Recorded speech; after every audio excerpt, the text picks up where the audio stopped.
만에 신앙고백서를 작성해서 의회에다 제출을 해요. 이것이 1560년 8월 17일입니다. 이것이 스코틀랜드 의회에 의해서 받아들여져 승인이 돼요. 그 유명한 스코틀랜드 이제 신앙 고백입니다. 근데 스코틀랜드 신앙 고백을 작성하고 그것이 받아들여짐으로써 스코틀랜드에서는 교황의 관할권이 폐지가 되는 거예요. 곧 교황은 우리하고 상관없다 이렇게 돼버리는 거예요. 미사가 금지되고 또 이 신앙 고백에 위배되는 로마 캐톨릭의 법들이 모두 폐기가 되고 또 공식적으로는 이렇게 해서 스코틀랜드에 개혁교회가 자리 잡게 돼요. 그래서 이날을 스코틀랜드 국민의 생일날, 스코틀랜드 국민의 생일날이라고 이제 부르게 되기도 되고, 그 다음에는 이제 1647년에 웨스트민스터 신앙 고백을 받아들이기까지 스코틀랜드 교회의 공식 신앙 고백이 되어지게 됩니다. 여러분이 이미 그 교회에서는 스코틀랜드 신앙 고백을 읽고 배운 바가 있죠. 바로 이 신앙 고백입니다. 이것은 6명의 지원이 나흘 만에 맺는 거예요. 이렇게 만들고, 그 다음에 그렇다면 이런 신앙 고백에 의해서 교회를 그러면 어떻게 치리할 것인가 해서 제1치리서라고 하는 치리서를 만드는데, 이건 뭐냐면 공식적인 이름은 교회 치리서 또는 교회의 정책과 규칙이라는 그런 제목이에요. 여기에 당회, 대회, 총회 이걸 갖고, 또 교회 직원에는 목사, 장로, 집사, 교사를 두게 됩니다. 교사를 두게 되고, 그 다음에는 여기에 독특한 독경사를 두게 돼요. 독경사. 이건 reader, 읽는다 이게야. 독경사, 성경을 읽는 사람. 옛날에는 성경을 제1치료에서 하면 교회에 성경 읽는 사람을 뒀어요. 그래서 성경 읽는 사람이 딱 교회에 나서 이 사람은 전문적으로 성경을 읽는 직분을 갖고 있었던 사람이에요. 근데 제2치리서, 앤드류 멜빌이 한 제2치리서엔 이 독경사가 없어져요. 그 다음에는 이제 순회 감독이라 그래가지고서 완전 그 주교를 갖다가 폐지하는 것은 당시에 그 조금 문제가 좀 있었어요. 무슨 문제가 있었냐면 영주들, 귀족들 이런 사람 땅에 관심이 많이 있었거든요. 그 때문에 그 사람들하고 주교하고 밀접한 관계를 가지고 있었던 거예요. 그래가지고 그 관할권을 유지해주고 뭐 여러 가지가 있고, 장로교 정치 체제가 완전히 굳어지지 않았기 때문에 이 시찰 감독직을 임시적으로 두는 일이 있게 됩니다. 이렇게.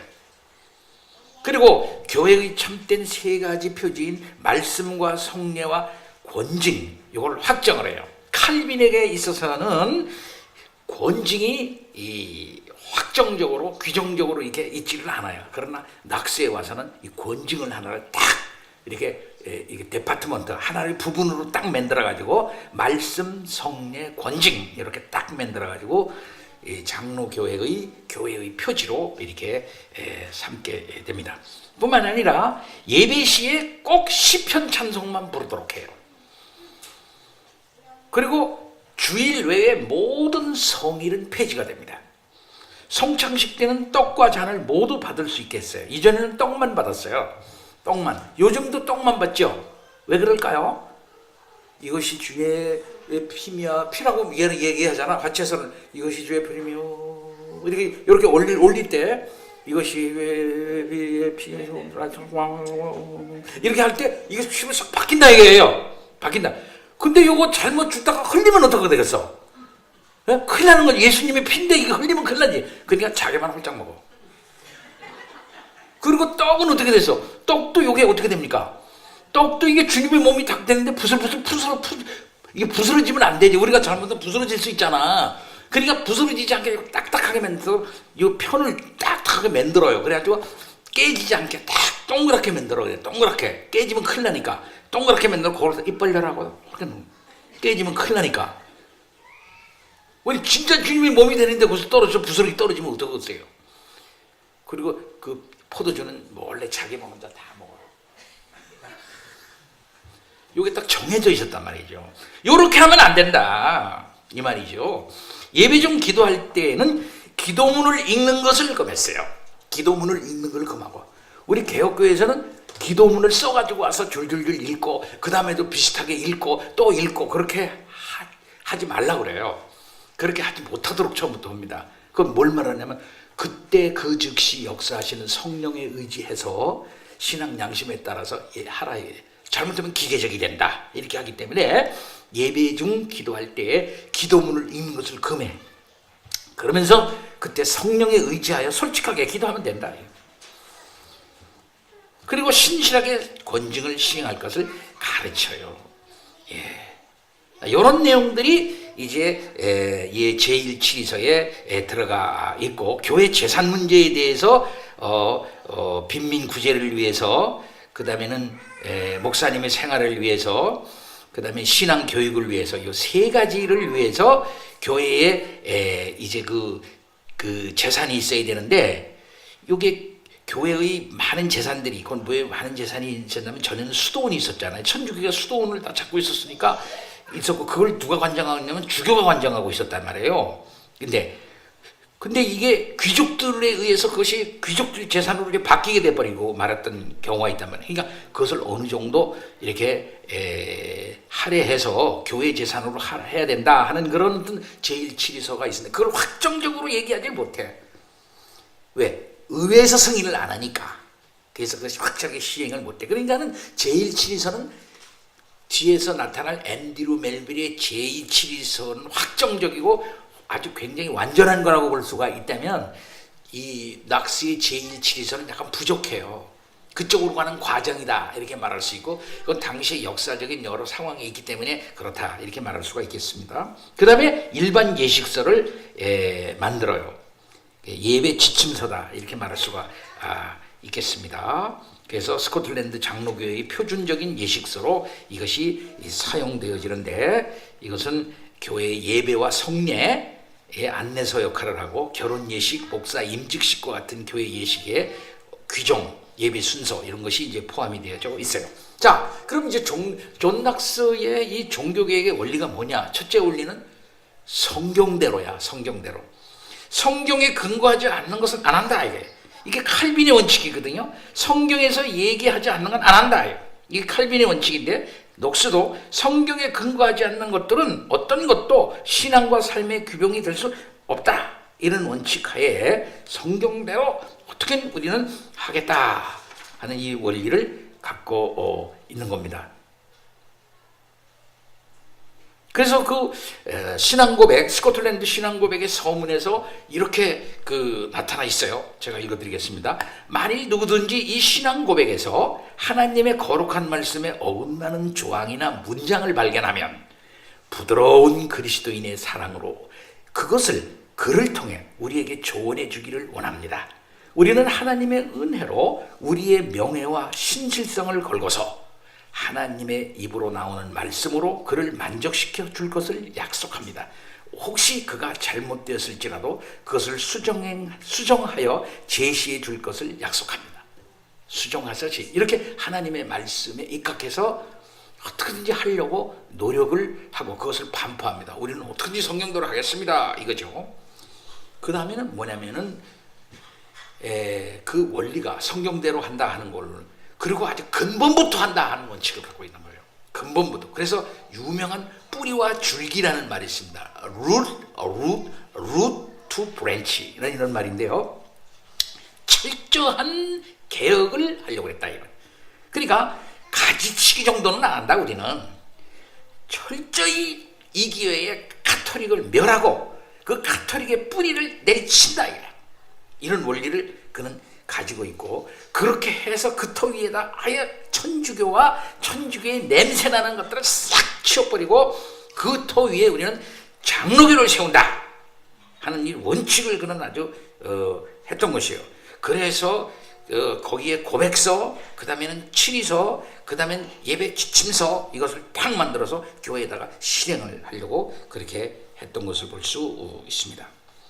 근데 문제는요, 정치가 이것을 도와주지를 않는 겁니다. 왕이 안 도와주는 거예요. 이렇게 빠르게 종교개혁이 시작되고 있는데 1561년 8월에 프랑스에 머물고 있던 메리, 메리, 아까 얘기한 메리 여왕은 이제 쫓겨나고 그의 딸 메리가 메리가 여왕이 메리 여왕이죠. 스코틀랜드 여왕의 신분으로 19살 나이로 스코틀랜드로 돌아오게 돼요. 근데 이 메리는요, 굉장한 미인이었습니다. 엄청난 미인이었어요. 키도 크고요, 몸도 호리호리하고 눈도 호박색으로, 눈이 호박색이라 그래. 이쁜 미인이었어요. 그러니까는 뭡니까? 그냥 귀족들이 그 여자만 보면 너무 좋아하죠. 예. 그때 그 사람이 자기네 남편이 죽어가지고서, 프랑스의 남편이 죽어가지고서 돌아온 거거든요. 그러니까 혼자 사는 사람이에요. 미망인이 된 거예요. 근데 메리는 프랑스에서 왔기 때문에 원래부터가 캐토릭적이에요. 캐토릭. 그래서 그 예배당, 왕궁의 예배당에서 미사를 거행한 거예요, 자기가. 이건 뭡니까? 이미 신앙 고백이 서 있고 예배 서 있고 치리서가 다 있는데 왕이 딱 와가지고 자기 나는 개인 성당, 왕의 개인 성당이 있다면 개인 예배당 거기 가가지고서 나는 미사를 드리겠다 하고 미사를 드려버린 거예요. 예. 그러고서 임금이 낙스를 불러. 존 낙스를 딱 불러가지고 임금에게 이 말 저 말 하지 말라. 나는 여기서 너희들은 그렇게 할진 몰라도 난 개인적으로는 원래 난 캐토릭에서 프랑스에서 캐토릭을 배웠고 내 신앙을 원래 그러니까 나 개인적으로는 왕국에서 이거 하겠으니까 나한테 이렇게 하지를 말라. 이렇게 얘기를 해요. 그러니까 낙스한테 이게 통합니까? 낙스한테는 안 통하죠. 예. 그래서 낙스의 엄청난 반대를 받고 존 낙스는 이 메리에 대해서 적으로 생각을 하고 심지어 창녀라고까지 얘기를 합니다. 왜 그러냐면 이 남자 저 남자를 만났거든. 나중에는 이 메리가요, 자기 남편까지도 이 폭탄에 폭발을 시켜서 죽여버려요. 여자가 아주 좀 이 방탕한 여자라. 예. 그리고 이걸 이용해가지고 이 영주들, 귀족들이 말이죠, 그 여자랑 결혼하면 자기가 실권을 잡을 거니까 그렇게 몇 번씩 시도해서 막 심지어 겁탈도 하고 뭐 이런 일을 막 저질러요. 그때 당시에 여왕은 뭐 별로 힘이 없었어요. 그런 정도는 다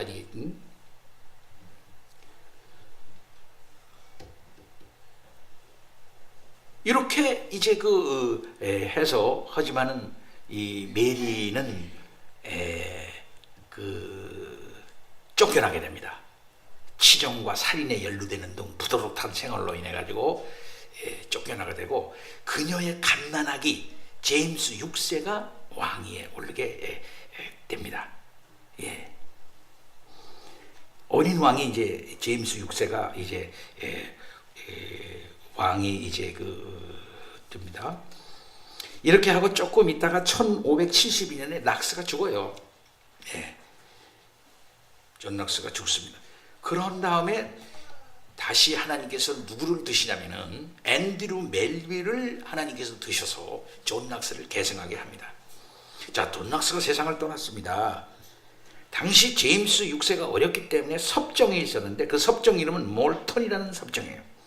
이 몰턴은 장로교 체제를 폐지하고 이제 성공회처럼, 천주교가 아니라 성공회처럼, 성공회는 뭡니까? 잉글랜드 처치예요. 밑에 잉글랜드의 그 종교란 말입니다. 그것처럼 거기는 국가가 교회의 감독을 임명을 하거든요. 그러니까는 그때 잉글랜드에서는 캔터베리 대주교, 지금도 그렇게 합니다.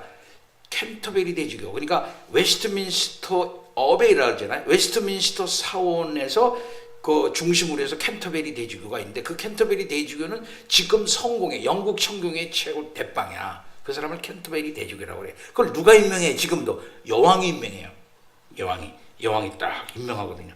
그리고 여왕이 임명한 캔터베리 대주교에 의해 가지고 다 주교가 이렇게 임명이 돼요. 다 이것도 여왕의 이름으로 다 해. 다 이렇게. 이 성공회를 받아들이겠다는 거예요. 예. 스코틀랜드에서요. 예. 그러니까 교회 개혁이 다시 위기를 맞게 된 거지요. 예. 존 낙스는 누구랑 싸웠습니까? 천주교랑 싸웠어요. 그 존 낙스가 죽었어요. 그 다음에 그 상황이 좀 바뀌어가지고서는 이제 누구랑 싸우는 것입니까? 잉글랜드의 성공회식으로 또 그 교회 체제를 바꿔나가려고 하는 것과 싸울 수밖에 없게 된 건데, 이때 싸우는 대장이 누구냐면 존 낙스의 후계자 앤드루 멜빌이다 이 말이에요. 앤드루 멜빌. 앤드루 멜빌이 제네바에 있다가 귀국을 해가지고서 제1치리서를 잘 정비해가지고서 이 제1치리서가 문제가 있다, 안 된다 이 상황에서는. 그래서 제2치리서를 작성해가지고 총회의 승인을 1578년에 얻어서 이 근거를 딱 해가지고 감독제를 정면으로 반박을 하게 됩니다. 예. 자, 그렇다면은 스코틀랜드 종교개혁의 첫 단추를 꿰는 사람이 존 녹스라고 한다면, 그것을 발판으로 삼아 완벽하게 보완하고 성공시킨, 완전하게 한 사람이 누구냐면 그의 제자 앤드루 멜빌이라 할 수가 있겠고, 그 앤드루 멜빌이 작성한 제2치리서는 장로교 정치의 최고봉이다, 완성이다, 이렇게 말할 수 있습니다. 근데 이 앤드루 멜빌이 누구냐 하면은요, 굉장한 학자예요. 엄청난 학자. 그렇게 다 할 것도 없고 그 굉장한 학자예요. 세인트 앤드루스 대학에서 공부했고, 그리스어, 라틴어, 히브리어, 뭐 헬라어, 무슨 한 대단한 학자 이 사람. 그래서 이런 말을 들었어요. 최고의 철학자의 최고의 시인이며 최고의 그리스어 학자다라는 말을 들었는데요. 약 오르는 게, 우리나라는 한 30세 넘어서 40대 초반 정도 돼야 박사학위를 받는데, 이 사람 내는 20살 초반에 박사야 다 그냥. 1564년에 멜빌은 19살의 나이로 파리 대학에 유학을 하고, 1566년에 뿌아띠아 대학으로 옮겨 법학을 전공하고 21세의 나이에 교수가 돼요. 대단한 학자죠. 그러고 나서 프랑스에서 그렇게 공부를 했는데, 프랑스에서 위그노 박폐가 일어나자 깔뱅이 있는 이제 제네바로 와요. 깔뱅이. 근데 이때 이미 깔뱅은 죽었어요. 죽고 누가 그 제네바를 이제 다 이게 영향을 주고 있었냐면, 당시에 깔뱅의 제자인 데오도르 베자예요. 데오도르 베자. 근데 이 베자가 딱 이미 멜빌의 학문적 우수성을 인정을 하고 제네바 대학의 인문학부 부장으로 딱 임명을 딱 해줘요. 거기서 이제 멜빌은 데오도르 베자와 깊은 교제를 나누면서 개혁신앙과 그 다음에는 특별히 장로교 신앙과 교회 체제에 대하여 학습을 단단히 하게 됩니다. 그리고서 1580년에 세인트 앤드루스 대학으로 와가지고 거기서 먼저 교수 역할을 하고 인문학 공부를 쫙 먼저 가르쳐, 일단은 딱 거기서 가르쳐. 그러고 나서 저명한 대학으로 세인트 앤드루스 대학을 만들고, 그 다음에 이제 교회 개혁으로 이제 나서게 됩니다. 자, 멜빌과 제2치리서에 대해서 얘기하겠습니다. 1572년에 스코틀랜드 개혁교회 큰 시련이 찾아와요. 왜 그러냐면 섭정 마르백작이 종교개혁 이전에 주교구에, 종교개혁 옛날에 주교구가 있었을 거 아니야. 폐지가 됐는데도 불구하고 거기에 주교를 세우려고 하는 거예요. 여기에 이제 이 주교제를 선호하는 목사 62명과 더불어 니스 협약을 맺어요. 그래서 뭐라고 말하냐면, 국왕이 교회의 승인하에 주교를 임명할 수 있다, 이렇게 결정을 해, 그 사람네들이. 이건 뭡니까? 이건 존 낙스의 개혁부터 크게 후퇴하는 거죠. 주교가 폐지하려고 그렇게 했는데 말이죠. 이미 순찰 주교라고 하는데, 이 사람 주교를 뭐냐면 툴칸 주교라고 그래서 툴칸 비숍이라고 그랬는데, 이 툴칸이라고 하는 말은 우리말로 번역하면은 허수아비 이 주교를 이제 세워가지고 의회에 있는 그 귀족들이 말이죠, 자신의 배를 불리고자 그렇게 했던 겁니다. 이미 존 낙스는 죽었고, 이런 상황에서 누군가 나서가지고서 이거를 방어하면서 스코틀랜드 교회 정치를 갖다가 이렇게 방어하고 그렇게 해야 할 그런 상황에 있게 됐는데, 이때 멜빌이 나서게 되는 겁니다.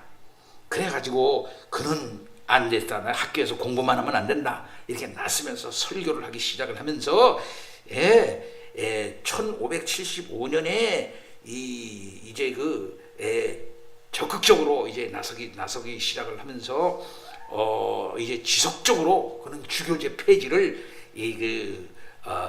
주장하고, 이것이 성경적으로 옳지 않다 막 강하게 주장을 하게 돼요.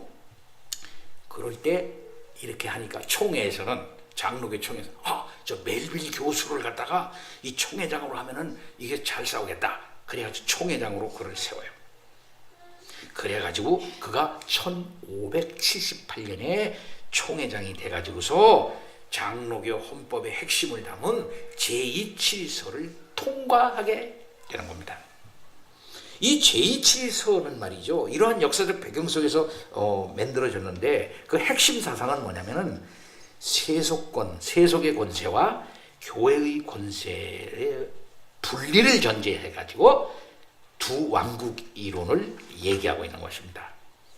이 두 왕국 이론을 간단히 얘기를 하면은 재밌어요. 이거 우리가 잘 배워서 오늘날에도 적용을 해야 됩니다. 이 두 왕국이라는 것은 뭐냐면 국가와 교회를 의미해요.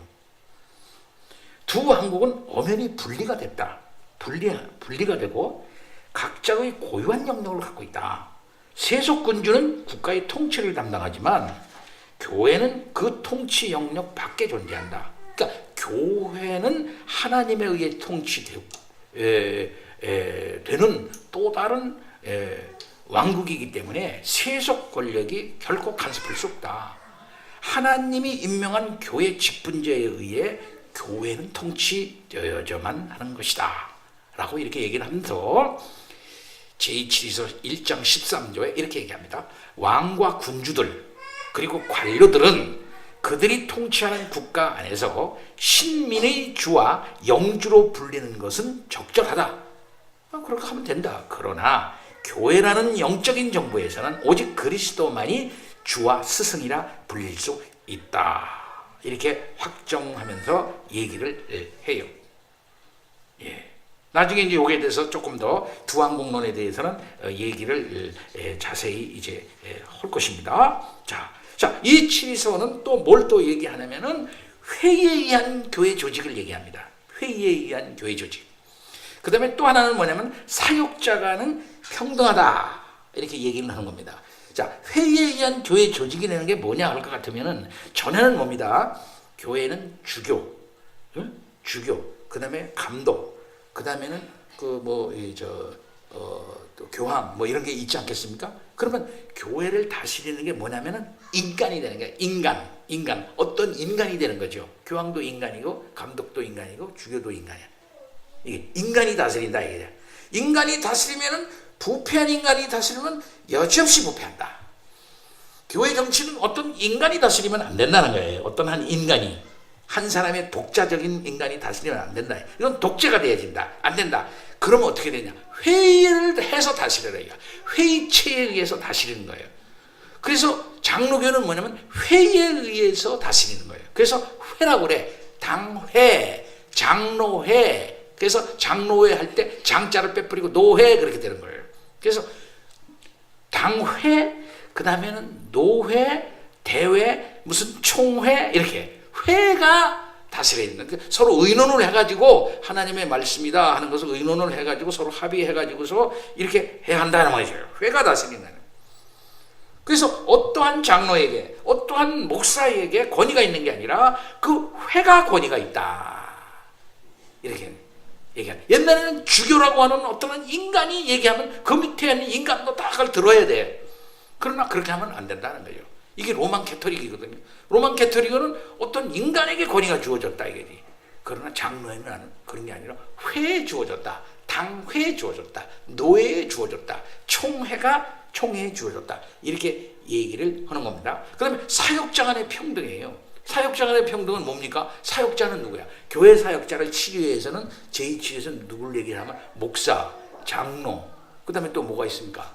교사, 예를 들었어요. 교회 박사. 교회 박사라고 하는 건 그거는 신학교의 교수들을 의미합니다. 사실은 그때는 신학교 교사 그런 사람들은 다 하나다 이게 하나. 그다음에 집사까지 다 평등하다 이게 다 평등하다. 다 평등하다. 이렇게 예로 부목사에게 앞으로 얘기하면 그다음에 부목사 개념이 없었어요. 목사는 목사지만 부자가 어디 있어? 다 목사. 부목사는 다 평등하다 이렇게 이제 본 겁니다. 자, 그런데 이제 문제가 생기는 거죠. 이렇게 치리서를 반포해가지고 냈으니까 이 치리서를 하려고 그러고 왕은 어떻게 됩니까? 이거 마음에 안 드는 거예요.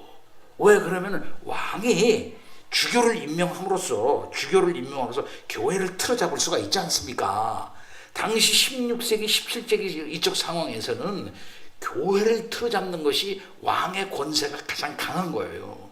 두 가지입니다. 하나는 귀족들을 틀어잡고 그 다음에 교회를 틀어잡으면 왕은 무슨 권세가 됩니까? 엄청난 절대 권세를 행할 수가 있게 되는 거죠. 그래서 귀족들을 막 이렇게 하고 땅 줄게 뭐 이렇게 하면서 귀족들을 이제 휘어잡으려고 하는 것이고, 그 다음에 교회를 틀어잡아서 주교를 임명하면서 그 주교가 갖고 있는 그 교회 재산 있잖아요. 수도원이라든지 교회 재산이라든지 뭐 이런 것들을 다 틀어잡고 그를 이쪽에다 옮기고 저쪽에다 옮기고 그렇게 하면서 뭘 받을까요? 돈도 많이 받고 뭐 이런 거. 그러니까는 그 권세를 갖다가 왕이 딱 틀어잡으려고 하고 있었던 것이에요. 근데 이제 1579년에 제임스 6세가 14살 때 14살이 됐어요. 그래서 섭정을 물리치고 수렴청정을 하지 않고 직접 통치가 시작됐어요. 그래서 몰턴 백작이 섭정직에서 물러납니다. 네. 근데 제임스 6세는 다른 귀족 백작들, 섭정들보다 더 주교 지도를 유지하려고 했던 거예요.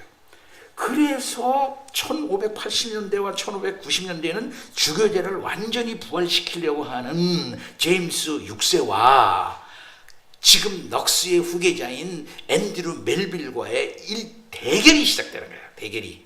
예. 그래가지고 여기에 이제 심각한 이제 사건이 생기는데, 넉스처럼 멜빌은 학자 출신 아니야. 그러니까 말이 부드럽고 굉장히 신사적으로 얘기하지만 거기에는 엄청난 가시가 이제 스며들어 있는 논리정연한 것으로서 이것을 반박을 이제 하게 됩니다.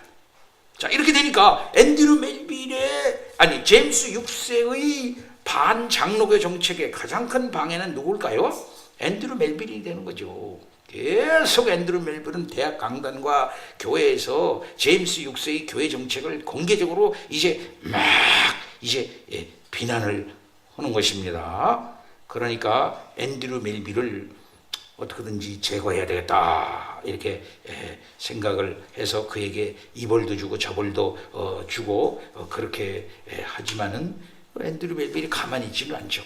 예.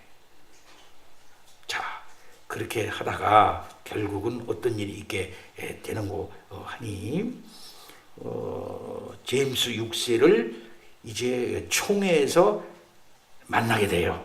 앤드류 멜빌이. 그것이 1596년에 이 스코틀랜드의 교회사의 전환점이 되는 날을 맞습니다. 그해 제임스 6세는 8명의 대표를 선출해가지고서 총회에 특사를 보내. 총회는 앤드류 멜빌과 그의 조카 제임스 멜빌이 포함한 특사단을 이제 보내요. 그래가지고서 제임스 6세를 만나가지고서 총회 운영에 대해서 더 이상 간섭하지 마십시오 하고 특사단을 보내. 그때 앤드류 멜빌이 그의 제임스 6세의 소매를 탁 붙잡아요. 탁 붙잡으면서 뭐라고 말하면 이렇게 말합니다. 하나님의 어리석은 종이요. 왕한테 이렇게 말해요. 그러면서 그 유명한 말을 여기서 제가 그대로 읽어드릴게요. 이에 여기에 두 왕국 이론이 그대로 나타났기 때문에 제가 읽어드립니다. 잘 한번 들어보세요. 전하, 이 말은 꼭 해야겠습니다. 이 스코틀랜드에는 두 왕과 두 왕국이 있습니다. 하나는 제임스 왕과 국가이며 하나는 왕 그리스도 예수와 그의 교회입니다. 제임스 6세는 이 왕국의 신민으로 왕도 귀족도 머리도 아니며 단지 한 사람의 구성원에 불과합니다.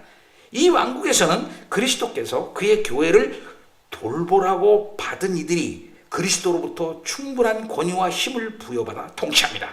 어떤 그리스도인 왕이나 군지도 이들을 통제하거나 해임할 수 없으며 단지 그들을 돕고 지원해야 합니다. 그렇지 않으면 그리스도의 신실한 신민이 아닙니다. 그리고 전하께서 어린아이의 옷을 입고 있을 때 그리스도가 그의 대적임에도 불구하고 이 나라를 자유롭게 통치했고 그리스도의 관리들과 직분자들은 그의 교회를 통치하기 위해 자유롭게 모였습니다. 이것이 전하에게는 복이었습니다. 그런데 이제 전하께서 그리스도의 종이며 당신의 가장 충성스러운 신하들이 그리스도와 전하에게 보살핌의 의무를 다하기 위해 함께 모이는 것에 도전하시는 겁니까? 전하의 추미론이 제시하는 것은 전하는 모든 신하들의 섬김을 받아야 하고 그 목적을 위해서는 지금 스코틀랜드 교회의 직분자들이 너무 강함으로 그들을 약하게 만들고 그 아래에 두자는 것입니다. 그러나 전하, 이는 하나님의 지혜가 아니며 그분의 진노가 분명히 임할 것입니다. 반면 하나님을 따르면 그분의 종들은 전하의 친구가 될 것이며 그분은 나머지 백성들로 하여금 전하를 섬기도록 할 것입니다. 우리는 전하의 지위를 인정하며 정당하게 복종할 것입니다. 그러나 다시 말합니다마는 전하는 교회의 머리가 아닙니다. 전하는 우리에게 영원한 삶, 심지어 우리가 이 세상에서 추구하는 삶조차 줄 수 없으며 그것을 빼앗을 수 있는 능력도 없습니다. 우리가 그리스도의 이름으로 자유롭게 모이고 교회의 유익을 위해 자유롭게 참석할 수 있도록 허락해 주십시오. 이렇게 얘기하면 당신은 세속의 왕이지 교회의 왕이 아니다 이 말이야. 그냥 교회의 왕이 아닌 사람이 교회에 대해서 이러고 저러고 하지 말라. 당신은 세상의 왕일지 몰라도 교회는 단순히 당신은 하나의 신자에 불과하다. 신자니까 복종해라. 이 말 저 말 하지 말라 이 말. 이렇게 왕에게 직접적으로 가서 얘기를 한 거예요. 당시에 국왕에게 이런 무례한 언사를 사용한다는 것은 사실상 자살행위죠. 예. 자, 이것을 목격한 그의 그 제임스 멜빌에 따르면 국왕 제임스 6세는 극도의 흥분 속에서도 끝까지 인내하면서 그를 즉각 처벌하지 않았습니다. 예. 그러나 그의 분노는 끝까지 감추고 있었던 거예요. 한편 앤드류 멜빌의 입장에서 보면은 대단한 용기를 낸 것이죠. 그러나 그 이후에도 제임스 6세의 간섭은 점점 교회에 대해서 심해졌던 것입니다. 예. 이렇게 되고 있을 때 1603년에 잉글랜드 밑에 저 위에는 스코틀랜드 얘기했습니다. 그 밑에는 잉글랜드예요. 밑에 잉글랜드 여왕 누구예요? 엘리자베스 1세요. 엘리자베스 1세 없이 후사 없이 죽어. 알다시피 엘리자베스 1세는 결혼을 안 했어요. 제가 엘리자베스 1세에 대한 책을 이렇게 두꺼운 게 있어요. 그걸 죄 읽어봤어요. 다 읽어보니까 거기서 핵심이 뭐냐면 엘리자베스의 여왕의 애인이 누구냐, 속남편이 누구냐 이거야. 이거만 계속 짜들어. 어떤 누가 그때 당시 추기경도 있었고 뭐 다 있었는데 그런 사람들 다 속으로 그 애인을 두고 있더라고요. 다 모든 그 천주교의 감독들과 주교들과 이런 사람들은 거의 다가 애인이 다 있어. 속으로 다. 그래서 자식이 28명이라는 놈도 있고 뭐 그런 얘기가 다 나와 거기. 아주 지저분해. 근데 엘리자베스 1세도 겉으로는 말이야 여왕 이 처녀인 척하지만 속으로는 다 누구하고 뭐 이런 그런 얘기만 거기 나와. 근데 하여튼간에 결혼은 안 했어 공식적으로. 예. 그리고 후사가 없이 죽었어요. 그러니까 잉글랜드 왕권을 누구한테 넘겨줘야 돼? 제 1순위가 누구냐면은 지금까지 얘기한 앤드류 멜빌과 싸우고 있었던 북쪽 스코틀랜드의 왕이었던 제임스 6세가 가장 가까운 왕이 1순위자야. 거기가. 그러니까 이 제임스 1세에게 잉글랜드 왕위가 돌아가.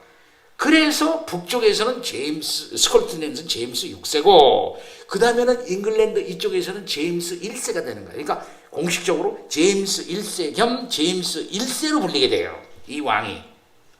제임스 1세. 이 제임스 1세가 그 유명한 누구냐면은 킹 제임스 버전이라고 있잖아요. 영화 킹 제임스 버전, 우리 성경 킹 제임스 버전 번역한 사람 흠정역이라고 그러죠. 어슬라이즈 버전이라고. 이 킹 제임스 버전을 번역하도록 명한 사람이 누구냐면은 이 제임스 왕이에요. 제임스 1세 왕이에요. 이게 사실상 이 사람은 전혀 무슨 장로교 신앙을 갖고 있지도 않고 오히려 천주교 신앙을 가지려고 했던 사람이고, 또 심지어 성경적인 저기를 하려고 했던 그런 사람입니다.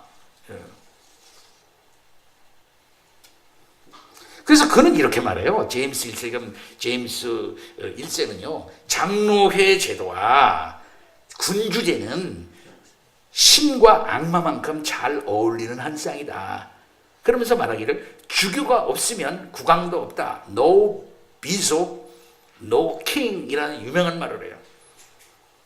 그러니까 주교가 반대로 말하면 주교가 없으면 왕도 없다. 왕이 있다는 것은 주교가 꼭 있어야 된다. 이런 철학을 갖고 있었던 것이죠. 자, 이런 점에서 앤드루 멜빌을 위시한 북쪽 스코틀랜드 사람들은 이 왕의 권한, 교회가 주님인데, 교회가 머리가 주님인데, 교회의 그 직분자들은 그 왕의 그 직분자들이니까, 그 교회를 다스리는 사람들이니까 마땅히 교회의 주인인 예수 그리스도가 임명해야 된다 이게요. 근데 왕이 왜 임명하느냐 이게, 교회 주교를 갖다가 왕이 임명하는, 이건 말이 안 된다. 왜 교회에 대해서 왕이 주권을 행사할 수 있겠느냐? 안 된다. 이걸 계속 주장했던 사람들 아니에요? 그것 때문에 이제 이 문제가 싸움을 할 수밖에 없었던 것이거든요. 자, 이런 상황에서 제임스 6세경 제임스 1세가 잉글랜드 왕이 딱 되니까 스코틀랜드에서는 뭡니까? 이 장로교도들 때문에 길을 못 폈단 말이야, 이게. 이 왕노릇도 제대로 못하고. 근데 잉글랜드에 딱 가니까 이미 잉글랜드에서는 성공회가 딱 자리를 잡고 있었잖아요. 누가 그걸 하고 있었어요? 엘리자베스 1세 여왕이 성공회를 정착시켰어요. 딱 정착시켜가지고 딱 꼼짝 못하게 해놓고 있었거든요. 그 이미 엘리자베스의 그러고 있었거든요. 그러니까 제임스 1세가 딱 가니까 런던에 가가지고서 왕노릇 해보니까는 다 자기한테 꼼짝 못하거든. 이거 좋다. 이야, 굉장하다. 이야, 런던에 오니까 내 말 다 잘 듣네. 이렇게 된 거죠. 그러니까 더욱더 철저하게 내가 스코틀랜드에서도 이 주교제 성공회를 이 스코틀랜드에 심어야지. 이 장로교도들 이것들 다 그냥 싸그리 다 어떻게 해봐야 되겠구나. 이런 결정을, 이런 마음을 가지게 됐던 겁니다. 그러니까 멜빌을 이제 잡아다가 어떻게 되겠어요? 런던 탑에다 가두죠. 런던 탑에 가두. 그러고서 이 멜빌을 제거해야 되겠다 이렇게 해가지고서 프랑스로 추방을 해버려. 프랑스로 추방을 당할 때가 66세입니다. 그때 프랑스로 가가지고서 프랑스 세당이라는 대학에 가가지고서 학생들을 가르치고 그렇지만 조국으로 가고 싶을 수가 없지만 갈 수가 없었어요. 그래서 거기는 1622년에 77세의 나이로 프랑스 세당에서 쓸쓸하게 하나님께로 갑니다. 앤드루 멜빌. 그런데 앤드루 멜빌의 이 유산은 장로교 정치에 있어서 아주 굉장한 영향을 미치게 되는 것인데, 두 가지입니다. 주교제를 철저히 반대하고 장로교의 분명한 입장을 세울 뿐만 아니라 제2치서를 통해 가지고 구체적으로 장로교의 실질을 실현해낸 사람이 누구냐면은 이 앤드루 멜빌입니다. 그러니까 제임스 6세 겸 1세는 왕권 신수설을 믿었어요. 왕권 신수설. 왕권 신수설이라는 것은 두 가지 의미를 가져요. 하나는 뭐냐면은 하나님으로부터 내가 직접 내가 그 왕으로서의 권한을 받았다. 그러니까 이 말은 천주교에도 약간 반대를 하는 거야. 천주교 교황이 딱 임명을 하는 거지. 그러니까 교황으로부터도 나는 자유롭다 하는 게 왕권 신수설이에요. 하나님부터 직접 내가 받는 거지 교황이 임명해줘야 내가 받는 게 아니야 하는 의미가 첫째 하나가 있고요. 또 두 번째 의미는 그건 뭐냐면은 나는 하나님부터 직접 권세를 받았으니까 장로 교인들아, 그다음에 여러 영주들, 귀족들아, 백성들아, 나한테 반대하면 너희는 벌을 받는데 이 벌은 누구냐 보면 하나님으로부터 권세를 받은 나한테 받는 거니까 너는 하나님으로부터 벌 받는 거야. 나한테 공짝마. 나는 하나님으로부터 직접 권세를 받았어. 이걸 주장하는 거야. 왕권 신수설교 당시의 의미로 본다면요. 네. 그 여기에 반대를 해야 될 거 아니야. 왕권 신수설을. 이걸 왕권 신수설을 하는 것이 프랑스의 절대 왕조라고 그래요. 이걸 절대 왕조라고 그러는 거는 이걸 가지고 프랑스의 절대 왕권이 성립이 돼요. 이걸 가지고서 스코틀랜드나 영국에서도 써먹으려고 그랬거든. 근데 거기에 가장 먼저 반대를 거는 놈이 누구냐면은 장로교도거든. 그러니까 장로교도들이 가장 미운 거예요. 왜 왕노릇을 못하게 하나? 예? 멜빌은 장로의 신수설을 믿었던 겁니다. 장로의 제도는 이거는 유익한 것을 넘어서서 이것은 하나님께서 제정하신 것이다. 이거는 우리가 선택한 거 아니고 야 이거 이런 제도를 선택하면 좋겠는데 해서 합의한 것도 아니고 역사적으로 증명된 것도 아니고 하나님께서 아예 성경으로부터 딱 내려주신 것이다 이 말이에요. 이거는 투쟁 대상이 아니다 이거야. 이거는 아예부터 위로부터 내려오는 원리다 이 말이에요. 이게 그래서 장로의 신수설을 주장한 거예요. 요게 장로교도들의 역사적인 믿음이었던 겁니다. 요걸 우리 장로교도들은 확실하게 알아야 돼. 그러니까 많은 목사들도 잘못 알아요. 교인들도 잘못 알아요. 장로의 정신이 칼빈이 맺던 거지 뭐야 이거. 그리고 그 당시 영국이나 또 특별히 스코틀랜드나 이건 종교 문화적 역사적 산물이지 뭐 역사 문화적 산물이야. 이거 뭐냐면은 이 로마 교황 감독 정치도 로마 교황제도 해보고 감독제도 해보고 회중 정치도 해보고 그러니까 질서가 안 쓰고 서로 그러니까 권위는 있어야 되고 그러니까 목사의 권위도 세워줘야 되고 교회 치리의 권위도 세워야 되니까 하나님이 이렇게 만들었다고 그러고 성경에서 원래부터 했다고 그렇게 생각을 한 거지. 원래 성경에서 그런가 사람들이 그렇게 해보고 좋아서 선택하고 결정한 것이 있지. 이렇게 믿는 목사들과 신학생들과 교인들이 90%예요 우리나라에. 근데 원래 우리 장로 교도들은 그렇게 안 믿은 거예요. 넉시도 그렇고 멜빌도 그렇고 사뮤엘 러더포드, 조지 길리스피, 알렉산더 핸더슨 같은 그런 위대한 장로교 신학자들은요 전혀 그렇게 믿지 않았습니다. 뭐야? 이거는 하나님께서 내려주신 교회 정치 체계다. 이건 유일한 거다. 이게 유일한 거야. 그러니까 그거 아니게 택한 사람들 택한 회중 정치나 감독 정치 이거는 원래부터 잘못된 거다.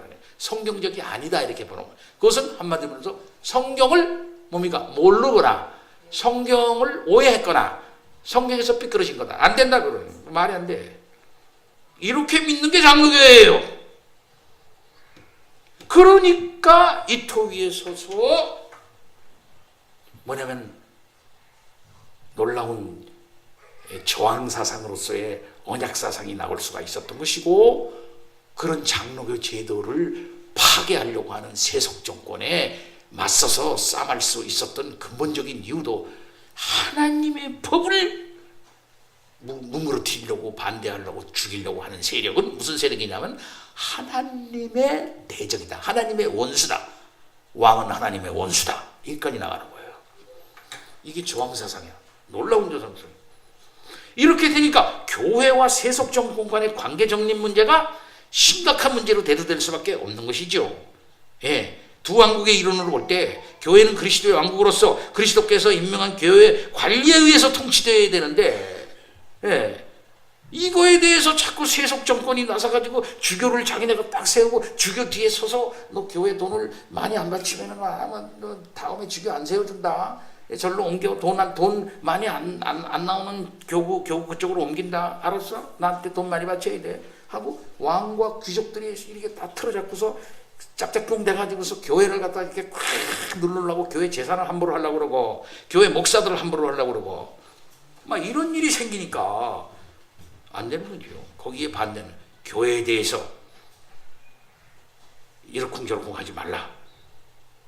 그렇지만 이 교회는 너희들이 잘못했을 때 도덕적으로 그리고 절대 왕권을 가지고 있다면서 전제적으로 횡포를 행했을 때 하나님의 법과 하나님의 말씀으로 나는 너희들의 잘못을 지적하고 그 다음에는 또 잘못을 행했을 때는 우리들이 저항해서 당신 바꿀 수도 있어.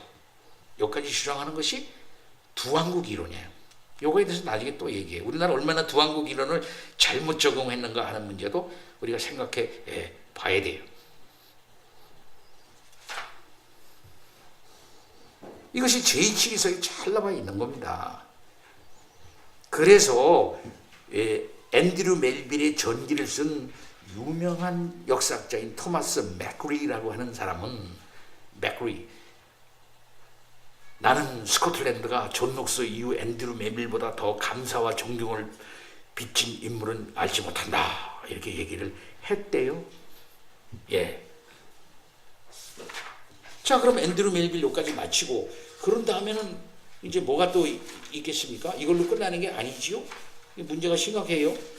예? 예. 그 문제가 심각한 문제가 자꾸 발생하는 거예요, 이게. 그래서 좀 시간이 지났지만 조금 하고 오늘 마치려고 그러는데 이게 뭐냐면 언약도까지 이게 좀 나가야 돼요. 언약도까지 나가고 좀 하겠습니다. 조금만 좀 참아주세요. 예. 자, 이제 문제가 이렇게 되니까 이 장로교 제도가 주교제가 갈등을 하지 않을 수밖에 없게 되는 거 아니겠습니까? 예? 당시 교회의 머리를 이 교황이다 또는 성공회 같으면 앵글리칸 처치에서는 왕이다 하고 있었기 때문에 아니다. 교회의 이 머리이신 그리스도의 권위와 통치를 가장 잘 받을 수 있는 정치 체제의 차원에서 생각해 본다면 이건 문제가 심각하다 이거예요. 여러분 수장권이라는 수장령이라는 말 들어보셨죠? 수장 머리가 누구냐? 수장령. 그러면서 헨리 8세가 수장령을 선포하는 겁니다. 수장령이냐면 머리가 이게 머리. 내가 교회의 머리다 이 소리야 이게 수장령. 그러니까 이 수장령에 근거해 가지고서 앵글리칸 처치가 세워진 거란 말입니다. 그럼 이 수장령에 근거해서 스코틀랜드도 다스리겠다는 얘기거든요. 그러면 장로교의 철학을 가지고 있는 사람은 그거를 이게 도저히 받아들일 수가 없는 것이지요. 예. 그러니까 이 장로교 제도와 주교제는 갈등하지 않을 수가 없었던 것이고 이것은 아까 얘기한 멜빌주의와 에라스투스주의 그러니까 왕이 교회의 모든 것을 정한다 하는 것이거든요. 에라투스라고 하는 사람은 독일의 하이델베르의 그 의사였어요. 근데 이 사람은 왕이 교회의 모든 것을 다 정한다. 그리고 교회까지 친위를 한다. 심지어 교회의 권징도 왕이 한다. 이렇게까지 얘기한 사람이에요. 근데 장로교는 말이 안 되는 게 그게 무슨 소리냐 그게. 그러니까는 결국은 성공회의 주교제라고 하는 것은 에라스투스주의예요. 그러니까는 멜빌주의와 이 에라스투스주의가 갈등하는 거예요. 사실은 정반대의 입장을 갖고 있게 되는 거니까. 예.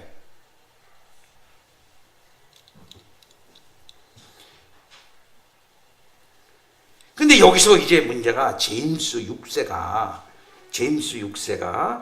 이제 어떤 일을 하는 거 아니 바보처럼 스코틀랜드 장로의 청회를 무력화하려고 1618년에 스코틀랜드 교회에 퍼스 5개조를 수용하도록 강요를 합니다. 이것은 의회에서 통과보지도 않고 자기 멋대로 칙령을 딱 내가지고 왕의 칙령이라 그래야 돼. 내가지고 퍼스 5개조를 갖다가 실행하라 이렇게 반포를 해버려. 왜? 이 포스 5개조가 뭐냐면, 첫째가 뭐냐면은 성창식 때 떡과 잔을 먹되 말이야 무릎을 꿇고 받는다. 응? 떡과 잔을 먹되 무릎을 꿇고 받는다. 병든 자를 위하여 사적 성례를 베푼다. 필요시에 세례식도 사적으로 집전할 수 있다. 8세가 된 어린이들은 감독 앞에 나와 입교식을 가진다. 그 다음에 우리 주님의 탄생, 순환, 부활절과 승천 및 성령 보내심은 그런 절기를 정해가지고 기념되어져야 한다. 그 전에 이미 크리스마스 부활절 무슨 그 부활절 전에 있는 고난 주간 승천절 성령 이거 다 폐지해 버렸어요. 우리 개혁교회가. 이게 뭐야? 이거 원래 그런 것도 없는 건데 왜 자꾸 이런 걸 하려고 그래? 그래서 이미 그걸 다 폐지해 버렸어요. 근데 이걸 다시 부활해라 이렇게 얘기하는 거예요. 다시 부활해라 이게. 근데 이거는 말이죠, 카톨릭적 잔재다 이렇게 여겨져가지고 장로교인들한테 굉장한 반대를 받게 되는 겁니다. 예.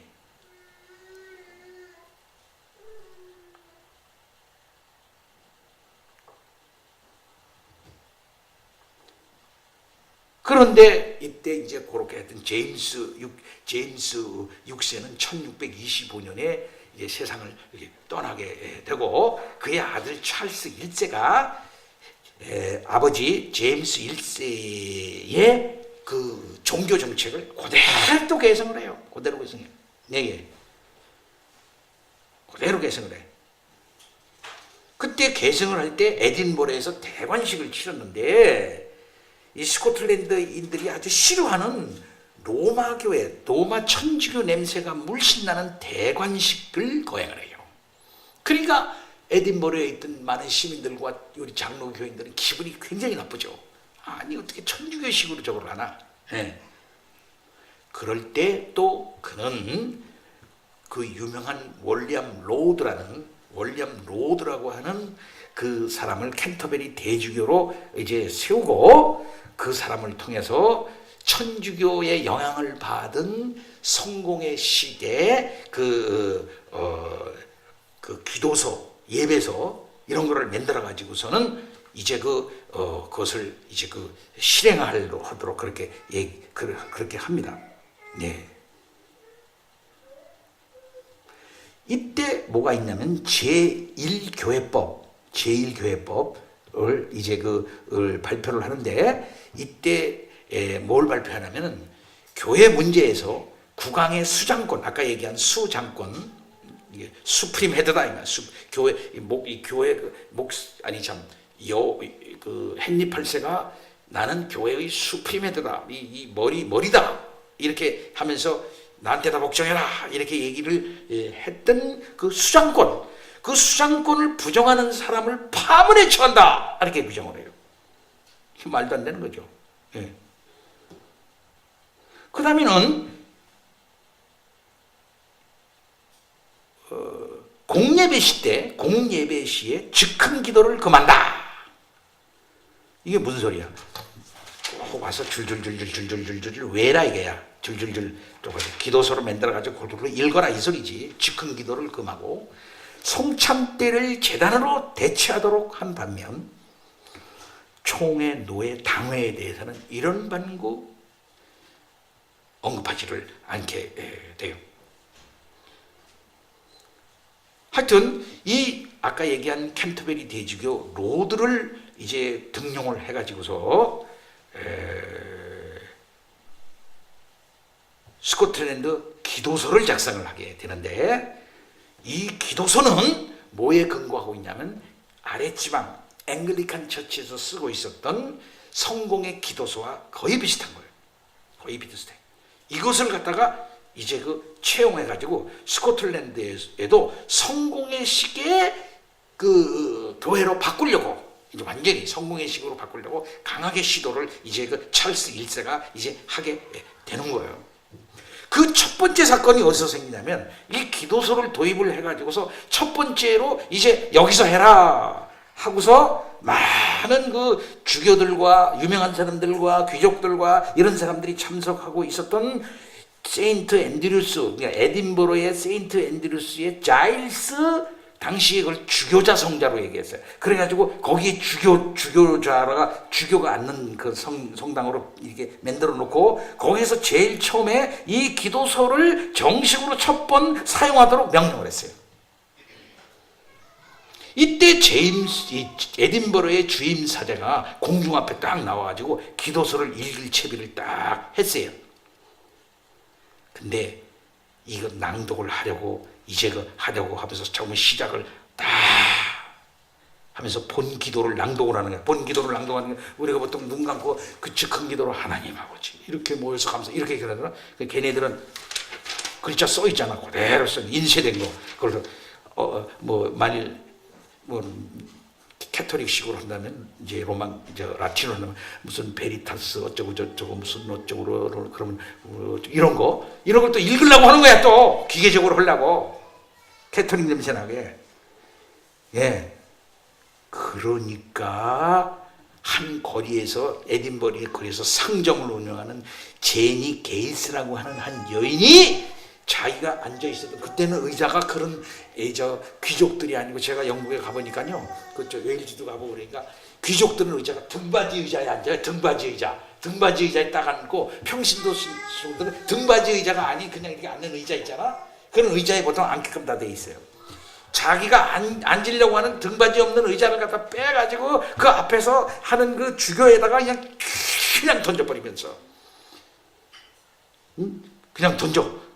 그러면서 한 말이 이 부정한 악한이요 당신이 어찌 내 앞에서 미사를 올릴 수가 있는가 외치면서 앉아있던 의자를 주임사제의 머리를 향해서 던져버려요.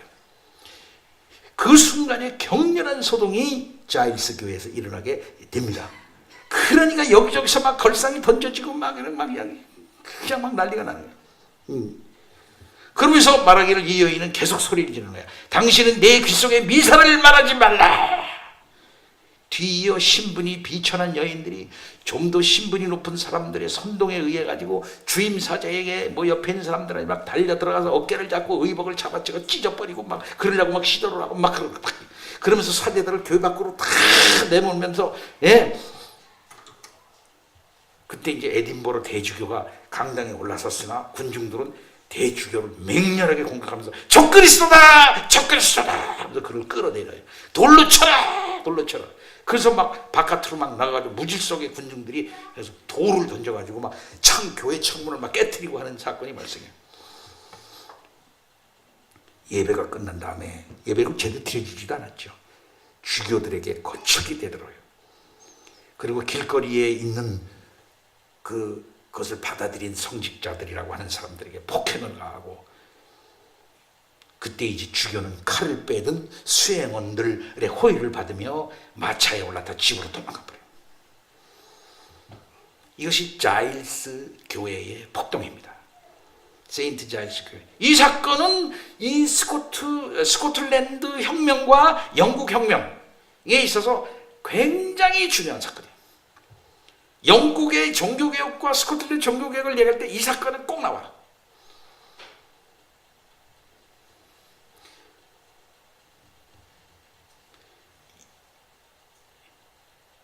이걸 듣고 있었던 성미가 급한 이 찰스 2세는 이 일로 인해서 아주 심각하게 붕괴를 합니다.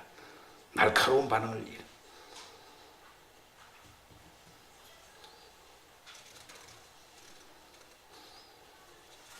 그러나 어떻게 엄청난 반대를 받게 되니까 일단은 약간 물러날 수밖에 없게 되는 거죠. 예. 이렇게 되니까 장로교인들 당시에 넉스와 앤드루 멜빌의 신앙과 장로교적 신앙을 가지고 있는 스코틀랜드의 사람들은 국민들은 이거 안 되겠다 야 이거 이렇게 가지고는 안 돼. 그래 가지고 1638년 2월 28일 날에 에딘버러에 있는 그레이 프라이어스 처치라고 하는 그곳에 모여가지고 국민 언약이라고 하는 것을 이제 작성을 하게 됩니다. 이때 그 교회를 담임하고 있었던 알렉산더 핸덕슨 목사가 중심이 돼가지고 이 국민 언약이라는 문서를 작성을 하게 돼요. 예. 이것은 구약 성경에서 하나님이 이스라엘 백성들을 맺은 언약과 유사하다고 해가지고 국민 언약, 내셔널 카버넌트라고 이렇게 얘기합니다. 예. 당시 스코틀랜드는 인구가 552만 정도 되는 소규모의 나라였어요. 그런데 엄청난 국민들이 여기에 이제 서약을 하게 되고 이렇게 합니다. 그 해와 그 다음 해까지 다 서약을 하게 되고 총회에서 그것을 공인하게 되고 이런 일이 있게 돼요. 그래서 국민의 약 70% 정도가 국민의 약 70% 정도 되는 사람이 여기에 서명을 했어요. 근데 이제 이 서명한 내용을 나중에 알고 보니까 이 스코틀랜드는 로우랜드하고 하이랜드가 있어요.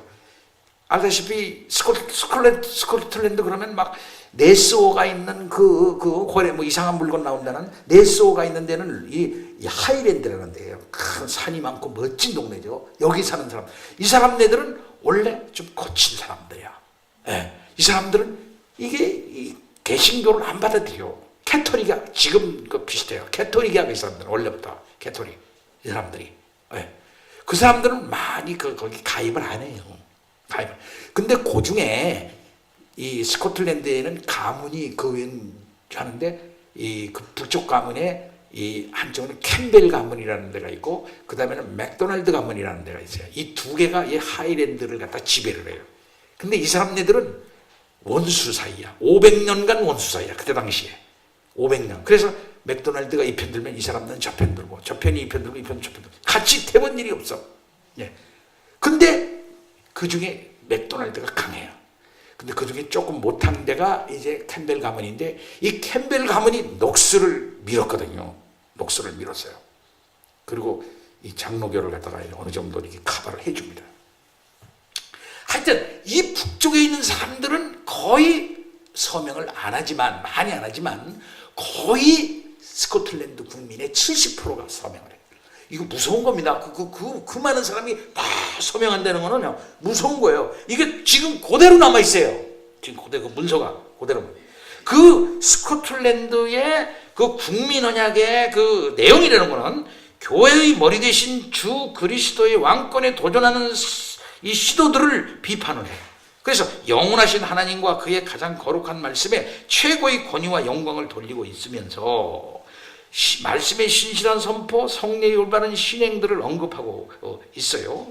그리고 주교 제도가 카톨릭 제도를 들어오는 것이라든지 공동기도소, 이 앵글리칸 처치에서 하는 공동기도소, 이거는 잘못된 거다 이렇게 분명히 얘기를 함과 동시에 우리는 어떻게 하든지 생명을 걸고 우리는 맹세를 하면서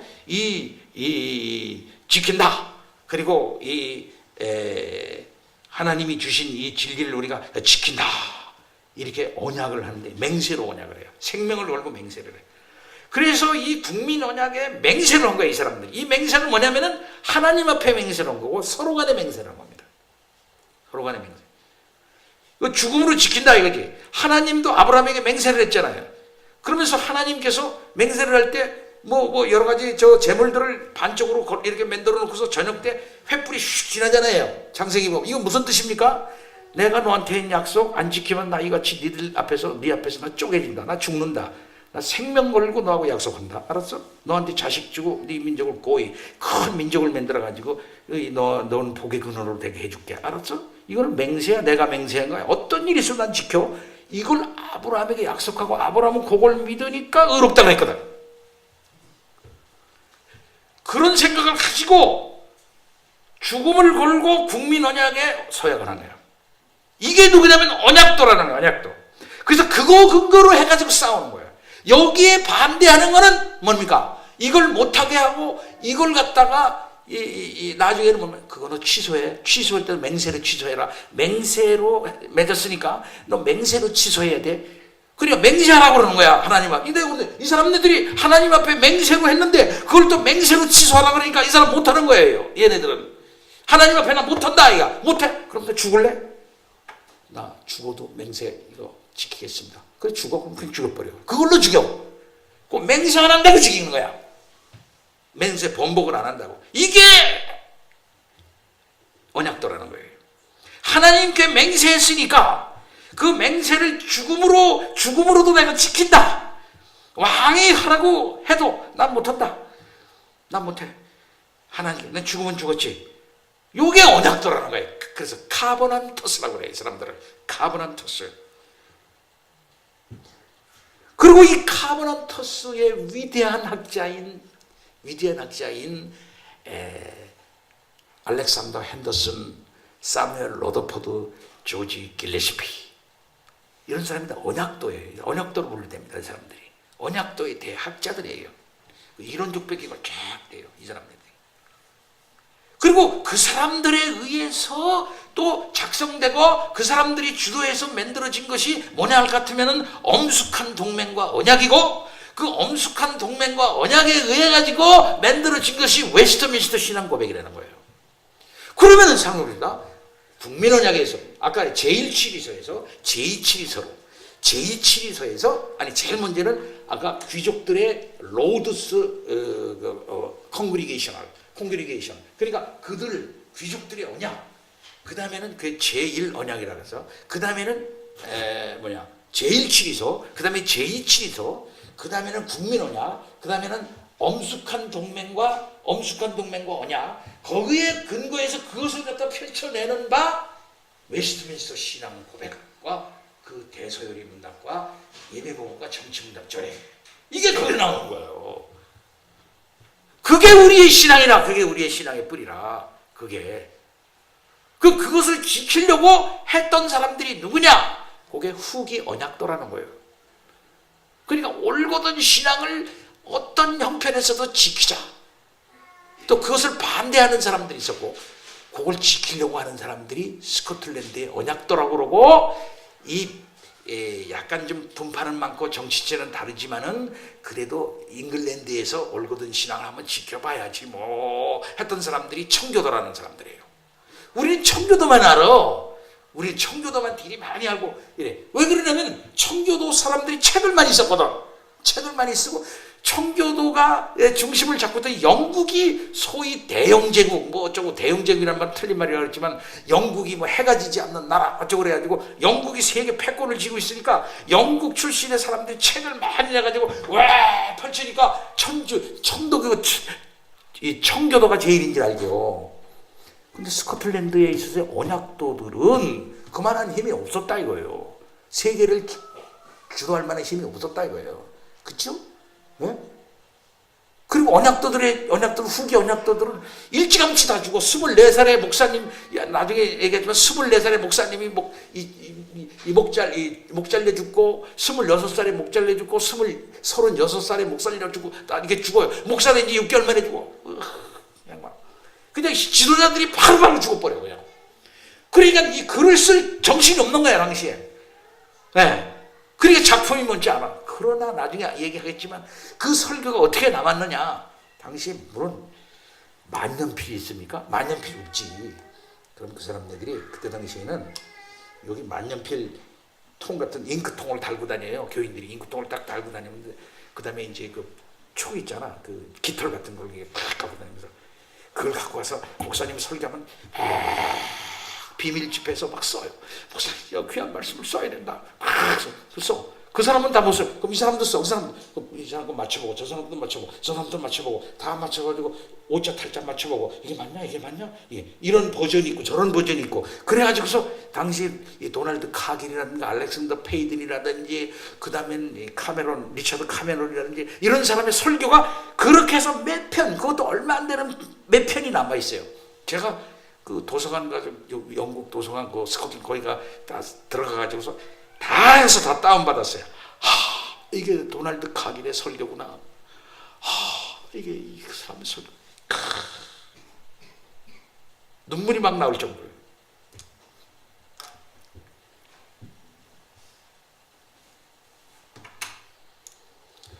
그 얘기 이제 내일 모레 할 겁니다. 그러니까 야 이게 장로교가 이게 솔치 않네 이거 쉬운 게 아니구만 이게. 우리 목사님이 장로교 교인이니까 장로교니까 내가 장로교 되는 이게 장로교가 이게 쉬운 게 아니네. 쉬운 게 아니에요. 장로교 교인이 됐다면은 장로교 교인이 뭐라는 걸 알아야 되고, 그 다음에 장로교가 어떻게 해왔다는 걸 알아야 되고, 뭘 주장하는지 알아야 되고, 어떻게 신앙생활을 해야 이게 장로교 교인이 되는 것인가 하는 걸 알아야 된다. 그거 알지 않으면 장로교인 아니야.